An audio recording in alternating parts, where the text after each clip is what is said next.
Welcome to civil canvas YouTube channel. তোমাদের সবাইকে civil canvas YouTube চ্যানেলের পক্ষ থেকে স্বাগত জানাই।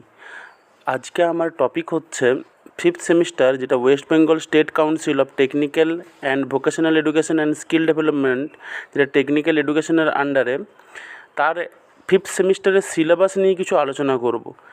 ডিপ্লোমা ইন সিভিল ইঞ্জিনিয়ারিং ডিপার্টমেন্টের এটা হচ্ছে পার্ট 3 ফিফথ সেমিস্টার, যেটা সিলেবাসটা রিভাইজড হয়েছিল 2022 সালে। এবার তোমরা একটা জিনিস এখানে লক্ষ্য করো, এখানে টোটাল সিলেবাসটা দেওয়া আছে এবং সিলেবাসে টোটাল এখানে আমরা দেখতে পাচ্ছি যে 1 থেকে 10 টোটাল 10টা সাবজেক্ট আছে, ঠিক আছে। এবার দেখো সাবজেক্টের বিভিন্ন কোড দেওয়া আছে, যে সিইপিসি 501, সিইপিসি 502, এরকম করে করে দেওয়া আছে। এবং 3 নম্বর সাবজেক্টটাতে একটু লক্ষ্য করো, সাবজেক্ট কোডটাতে সিইপিসি 503 মানে 503S, ঠিক আছে। কোনোটাতে দেখো এস লেখা আছে, কোনোটাতে দেখো এস লেখা নেই। যেগুলোতে এস লেখা আছে সেগুলো হচ্ছে সেশনাল সাবজেক্ট। তোমাদের এই 10টা সাবজেক্টের মধ্যে কিছু সেশনাল সাবজেক্ট হয় বা প্র্যাকটিক্যাল কোর্স, আর কিছু থিওরিটিক্যাল কোর্স, ঠিক আছে। থিওরিটিক্যাল কিছু পেপার থাকে। তো এরকম করে মিলিয়ে মিশিয়ে টোটাল 10টা তোমার সাবজেক্ট আছে, হ্যাঁ। এবং সেখানে কটা করে লেকচার পার উইক এখানে হবে, ঠিক আছে। সেগুলো সব এখানে দেওয়া আছে এবং ক্রেডিট পয়েন্টগুলো দেওয়া আছে। সেগুলো সব তোমরা সিলেবাসের মধ্যেই কারিকুলাম স্ট্রাকচারের মধ্যে পেয়ে যাবে। থিওরি সাবজেক্ট হচ্ছে 1 নম্বরেরটা ওয়াটার রিসোর্স ইঞ্জিনিয়ারিং, ঠিক আছে। 2 নম্বর হচ্ছে তোমার এস্টিমেটিং কস্টিং। এইবার দেখো 3টে যেটা এস বলেছি, এস দেওয়া যেগুলো সেগুলো হচ্ছে সেশনাল সাবজেক্ট, তাহলে এটা আমি পরে আসছি। 4 নম্বরে হচ্ছে তোমার ইলেকটিভ সাবজেক্ট আছে, 2টো ইলেকটিভ পেপার আছে, একটা ইলেকটিভ 2, একটা হচ্ছে ইলেকটিভ 3। এই ইলেকটিভ পেপারগুলোর মধ্যে মানে ইলেকটিভ মানে হচ্ছে যে এই দুটো সাবজেক্টের মধ্যে যে কোনো কলেজ যে কোনো একটা সাবজেক্ট পড়াবে, ঠিক আছে। তো এখানে দেখো ইলেকটিভ 2 এর মধ্যে 2টো সাবজেক্ট দেওয়া আছে, one of subject out of advance design of structure আর ট্রাফিক ইঞ্জিনিয়ারিং। এই দুটো সাবজেক্টের মধ্যে যে কোনো একটা কোর্স হচ্ছে যে কোনো কলেজ পড়াবে। সাবজেক্টগুলোকে আমরা কোর্স বলে ডিনোট করব। এবার ইলেকটিভ 3 এর মধ্যে আছে building service and maintenance, repair and maintenance of structure, ঠিক আছে। এই দুটো সাবজেক্টের মধ্যে যে কোনো একটা, আবার এই দুটো সাবজেক্টের মধ্যে যে কোনো একটা। 3 সাবজেক্ট পেলাম একটা, দুটো, তারপরে পেলাম ইলেকটিভ 2 3টে, ইলেকটিভ 3 4টে, ঠিক আছে। এইবারে দেখো তোমার আরেকটা লাস্ট 10 নম্বরে যেটা আছে safety engineering and management of the construction sector. এটাও একটা থিওরি, তাহলে টোটাল 5টা থিওরি সাবজেক্ট। বাকি সাবজেক্টগুলো হচ্ছে সেশনাল সাবজেক্ট। তার মধ্যে একটা কি ডিজাইন অফ আরসিসি, যেগুলো লাল কালারে দিচ্ছে সেটা হচ্ছে তোমার sessional subject, design of RCC and steel structure, estimating costing and valuation practice, estimating costing and valuation practice, water resource engineering practice. এই estimation costing and valuation practice আর ওয়াটার রিসোর্স দুটোই theory সাবজেক্টও পড়বে, আবার দুটো প্র্যাকটিক্যালও পড়বে। আর এই design of RCC and steel structure practice, এটা তোমরা অলরেডি 4th সেমিস্টারে থিওরি পড়েছো এবং তার সেশনাল বা প্র্যাকটিক্যাল সাবজেক্টটা এখানে পড়ানো হবে।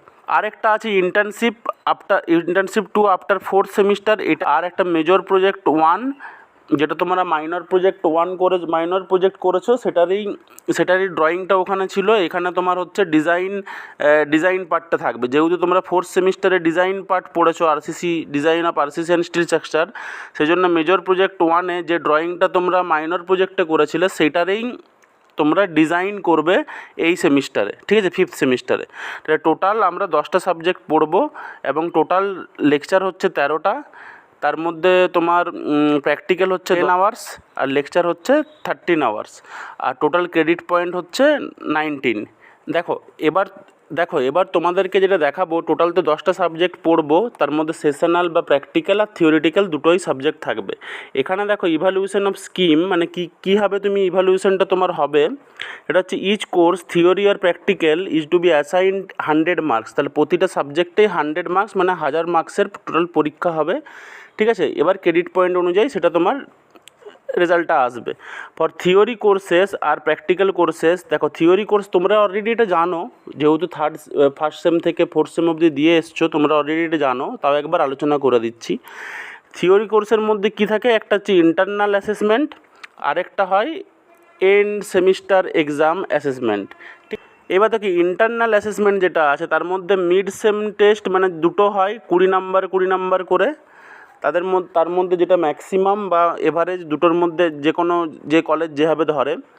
আর তার মধ্যে 10 নাম্বার হচ্ছে কুইজ বা অ্যাসাইনমেন্ট বা ভাইবা থাকে, আর ক্লাস অ্যাটেন্ডেন্স হচ্ছে 10, টোটাল 40 মার্কস হচ্ছে ইন্টারনাল অ্যাসেসমেন্ট।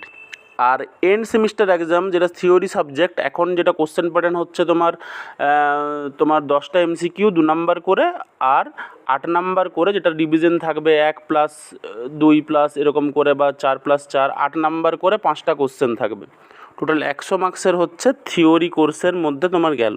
এবার প্র্যাকটিক্যাল কোর্সও আমি বললাম 100 মার্কসের। এবার সেখানে কীভাবে ইভ্যালুয়েশন হয়, দুটো পার্ট প্র্যাকটিক্যাল কোর্সেরও, যেরকম থিওরির কোর্সের মধ্যে ছিল যে ইন্টারনাল অ্যাসেসমেন্ট আর এন্ড সেমিস্টার এক্সাম, এখানেও ইন্টারনাল অ্যাসেসমেন্ট এবং এন্ড সেমিস্টার এক্সাম। এবার ইন্টারনাল অ্যাসেসমেন্টটা কন্টিনিউয়াস ইভ্যালুয়েশন বলা আছে, মানে total throughout the year হবে। কীভাবে হবে, তার মধ্যে তোমার যে অ্যাসাইনমেন্ট দেবে ক্লাসে সেটা হচ্ছে 30 মার্কস, ক্লাস পারফরমেন্স 20 মার্কস, আর ক্লাস অ্যাটেন্ডেন্স হচ্ছে 10 মার্কস, ঠিক আছে।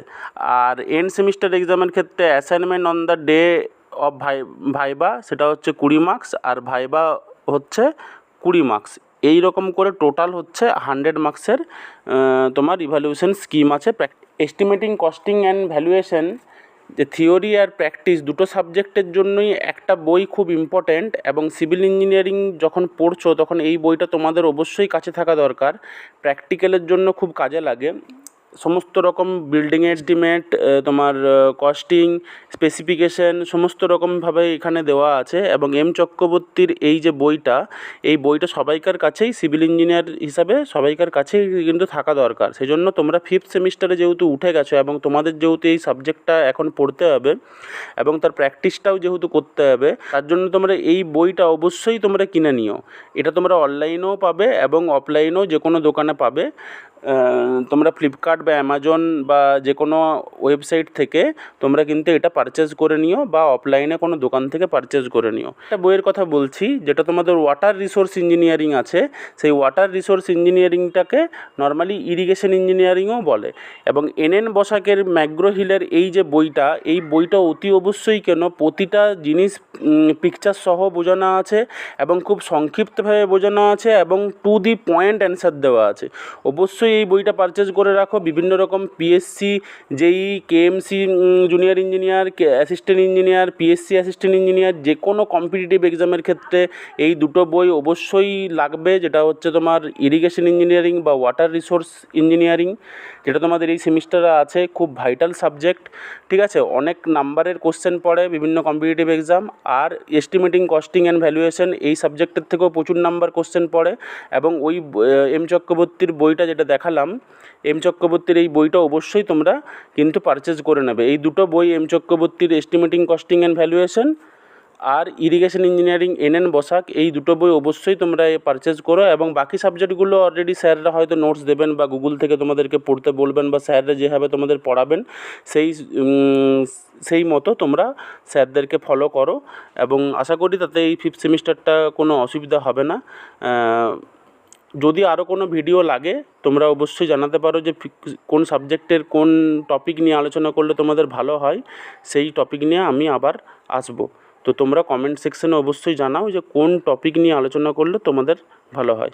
আশা করি সবাই ভালো থাকবে, মন দিয়ে পড়াশোনা করো। সামনে 5th সেমিস্টার শুরু হবে, ক্লাস স্টার্ট হবে, তার আগে তোমাদের জন্য এই ভিডিওটি বানালাম যাতে তোমাদের কোনো অসুবিধা না হয় এবং তোমরা যাতে বইগুলো কিনে নিতে পারো। Thank you. ভালো লাগলে চ্যানেলটিকে অবশ্যই সাবস্ক্রাইব করবে, লাইক করবে এবং চ্যানেলটা বন্ধুদের মধ্যে শেয়ার করবে।